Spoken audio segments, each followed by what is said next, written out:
Hello there and welcome back. My name is Elena. And I am Fotios. And this is the Game Court. Today is a versus day kind of day. Versus kind of day. Versus day Yes. kind of day. We haven't done this for a while. We also, have not. yes. And I think we don't want to just do some videos for the sake of doing videos. And what we discuss with you guys, we discuss because we discuss amongst each other. And we decided to do a versus game, a versus video. A versus video between two games, versus one versus the other. Because we played, we received a game lately. And we're talking about Sky Towers here. And we played it, and we were not 100% sure about it before we got it. And then we played it, and then we were like, wow, this game is very similar to Five Towers. So we ended up making a versus conversation at one point, and we said, oh, let's share this with you guys. So today's versus video is about Five Towers versus Sky Towers. And let's talk about the basics a little bit. The Five Towers is designed by Kasper Lapp and published by Pegasus Spiele. And it's a 2-to-5 player game, whereas the Sky Towers is published by EX1ST Games from Japan. The designer is Charles Ward and is played 2-to-4, but I think it also has a solo mode. Luscious. Super first similarity. Both of them have towers in their name. Wow! Second similarity, both of them are card games. Wow. Yes! Next similarity, both of them require you to build towers with your cards. In front of you. That's similarity as well, right? Whoa, keep it coming. Yes!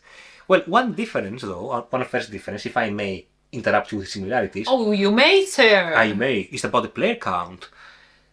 The Five Towers goes 2-to-5, whereas the Sky Towers goes 1-to-4. So it doesn't go as high, but also has a solo mode, which the Five Towers does not. Main mechanism in Five Towers is bidding. Yes. Auction, like bidding. Yeah, bidding how many cards you'd get rather than money or anything else. You don't have any resources in this game apart from your cards. So you bid how many cards you would want to get. You only bid once, and then your opponent can bid more, and then they will get them. Otherwise, you're the one that will get the cards. In Sky Towers, this is going to be a bit confusing today. In Sky Towers, on the other hand, you don't bid on anything, but you can play cards. Yeah, play cards. Every card has a different kind of, every numbered card has a different kind of action. It does something differently. For example, 10 can only go at the bottom of the tower. 1 can only go on top of the tower. You cannot put it anywhere else. And there are other perks. For example, if you decide to play a 5, then that will make everybody discard from their hands down to 5 cards if they have more than that. So, you know, it's not just for you a bit of a bad juju, but it's for everybody. And every different number has basically a different ability. Yeah, that's what I just said. Another difference, I would say, between the two games, and this expands on your idea about mechanics, this Sky Towers game has a strong hand management element mechanic, whereas Five Towers has no hand management element at all. In fact, in Five Towers, you don't have any cards in your hand. You only have cards in front of you, open, whereas in Sky Towers, you can have cards in your hand, and there's no hand limit per se, but if somebody plays a 5, then you are a bit, I now have discarded all my cards and I'm down to 5. Yeah, that's a very interesting comparison you're making there. Oh, Another difference, anytime. Another difference that I would probably want to touch upon is two different mechanics that these games have in the approach. In Sky Towers, whatever you build, you always have to be wary of your opponent, because the opponent, the tower that has been built on your tableau to the left will affect the player to the left, and the one to the right will affect the player to the right. So whatever number you have on top of that tower, the players next to you will not be able to build with, so they won't be able to use these numbers. And because it's in a circle, everybody will have 2 numbers that they cannot place at that point until they get covered with yet another number. So there's a lot of like take datty in this condition. Plus they have some end game cards that just like bonus cards. But this is a different similarity, I would say, a different difference. I'm not going to talk about that in that case. Let's talk about this a bit later, yes, exactly. Whereas in Five Towers, there is the only take that you could actually offer is from bidding more cards, so you can put yourself in disadvantage, just so you don't let your opponents win. May I mention that in Five Towers, the way to score more is to get the 0 card that doubles your tower in points. And these are only like 1 per tower. It depends on how many players you play with. But if you play in 2, because again, it plays amazingly in 2, it's only 1 per colored tower, and it's only 5 towers. So if you want to block your opponent, you just get some minus points just so you don't let your opponent get double the points. Another difference between the two games, despite that in both games you build towers, you build it so differently. In 5 towers, it's basically set collection, because the maximum you can have is exactly 5 towers of the 5 different colors, and usually the way you do it is from high numbers, and as you go up you put low numbers. 8 and 9 break a bit these rules, but that's the basic rule. But every tower must be of a particular color. Whereas in Sky Towers, the way you lay them down, first of all you can have as many towers as you wish. You don't have a limitation of 5, and you can combine different numbers in the towers. But in fact, what you do, you try to make up a sum of 21 within a tower, and you score based on kites, the yellow kites that exist on the card. Some cards have yellow kites, some cards have 2 or 3 yellow kites, some cards have no yellow kites.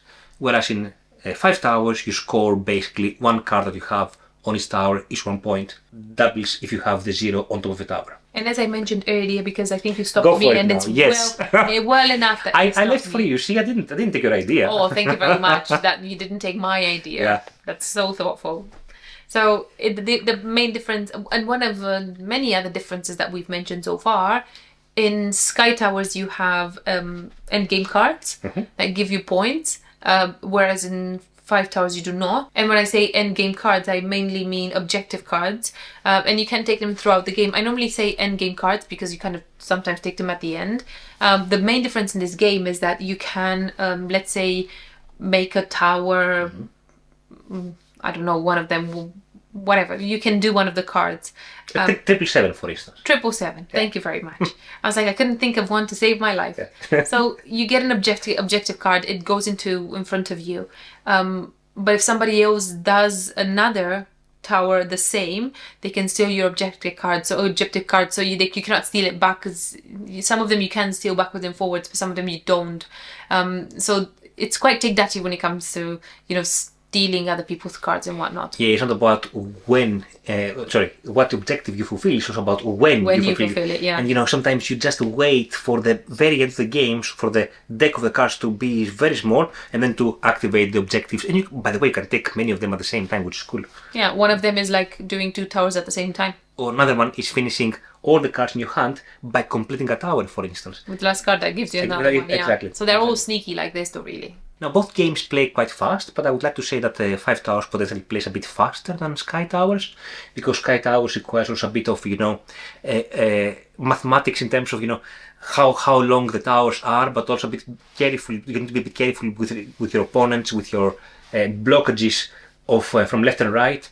But I think both games are quite fast, are about maybe 20 minutes for 5 Towers, maybe 30 minutes for Sky Towers, something along these lines. In terms of availability, 5 Towers is readily available, and you can buy it from almost everywhere currently.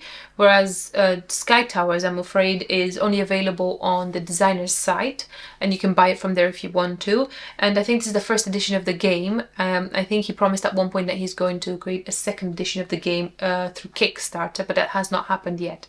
So it's not as available, but you can still get it. Now, a similarity about the game, from my side, is that, both games supposedly play well in higher player counts, but somehow I enjoy playing both games at 2. That's a very good point. Extremely much.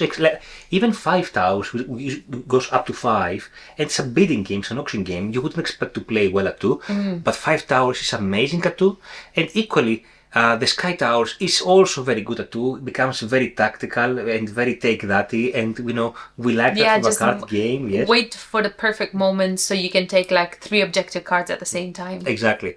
Both games have a degree of luck when it comes to a deck of cards. Always there's a degree of luck there, and you have to appreciate that. But sometimes we want to play a card game just to enjoy and relax ourselves, and both of these games give me satisfaction. Do that, yeah. But this wouldn't be a versus video if we didn't actually have favorites. Exactly. So which one's your favorite one? 3, 2, 1? 3, 2, 1. 3, 2, 1. 5 Towers. Hey! Did you say 5 towers? I said 5 I towers. said Sky Towers. Hey! Yes. Well, luckily we'll keep both in our collections anyway. Well, I knew like that. both. I knew that 5 towers was the best game. I I like yes, Sky I Towers like both of too. them very much. It's very hard to decide which one is better. It depends on what kind of mood you're Mm. in. Whether you want to be a bit snappy, or whether you just want to do a bit of auction and bidding and stuff like that, which is snappy but not as snappy. Yeah. I think that's kind of what it comes down to. I think the other way to have both games in a collection is because the mechanics of the games are different. Yeah, one yeah, has hand management and objectives. The other one has auction and bidding and a bit of set collection. So despite the theme being so similar in both games, they both play very differently, and I think that's why I like them both actually. I have a preference for Sky Towers though. Well, that was it for today. I hope you enjoyed our video. Thanks so much for watching. See you later. Bye.